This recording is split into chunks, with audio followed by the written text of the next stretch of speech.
एक ही जगह पर अटके रहोगे तो आपकी ग्रोथ वहीं पर होगी, ठीक है। लेकिन अगर आप अपना दायरा बढ़ा दोगे, आप अपनी स्पेस बढ़ा दोगे, तो आपकी ग्रोथ बहुत ज्यादा फैल जाएगी।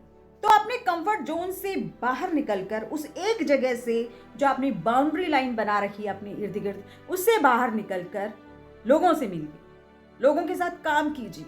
आपका कंफर्ट जोन आपको मार देता है, कंप्लीटली मार देता है, आपको खत्म कर देता है। तो दोस्तों, अपने कंफर्ट जोन से बाहर निकलें, लोगों से मिलें, लोगों से बातें कीजिए और अपने काम को बढ़ाने की कोशिश कीजिए।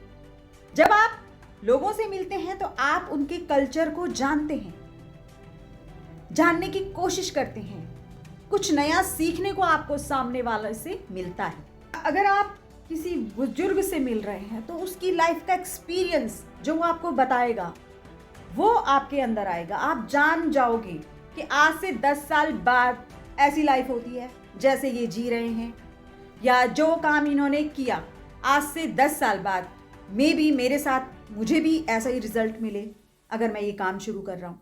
तो अपना दायरा बढ़ाइए, लोगों से मिलिए जुलिए, अच्छे लोगों से मिलिए जुलिए। अच्छी पर्सनैलिटी सिर्फ इम्प्रेसिव बात करने से नहीं होती है, बल्कि आराम से, ध्यान से सामने वाले को सुनने से भी बनती है। It's a most important thing कि आप सामने वाले को किस तरह से सुन रहे हैं। ऑलमोस्ट लोग जब दूसरा कुछ बोल रहा होता है तो ना ध्यान से सुनते हैं और ना ही इंटरेस्ट लेते हैं। ऑलमोस्ट लोग। इससे क्या होता है, सामने वाला कंफ्यूज हो जाता है कि वो अपनी बात आपसे बोले या ना बोले। जब सामने वाला हमसे कुछ बात बोल रहा है या कोई क्वेश्चन कर रहा है तो हमारे दिमाग में ऑलरेडी 2-3 आंसर आ जाते हैं, फिर हम सुनते नहीं है ध्यान से। हमने 2 लाइन सुना, हमने अपना नतीजा निकाला और हम फिर इधर उधर ध्यान देने लग गए, फोन पर या कॉल पर या बस ऐसे ही।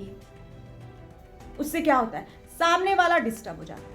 कभी कभी सामने वाला कुछ और बात कर रहा होता है, हम समझ कुछ और रहे होते हैं, क्योंकि हमारा ध्यान उसकी बात पर नहीं होता है, हम सुन ही नहीं रहे होते हैं, क्योंकि हमें इंटरेस्ट ही नहीं आ रहा होता उसकी बातों पर, तो हम नहीं सुन रहे होते।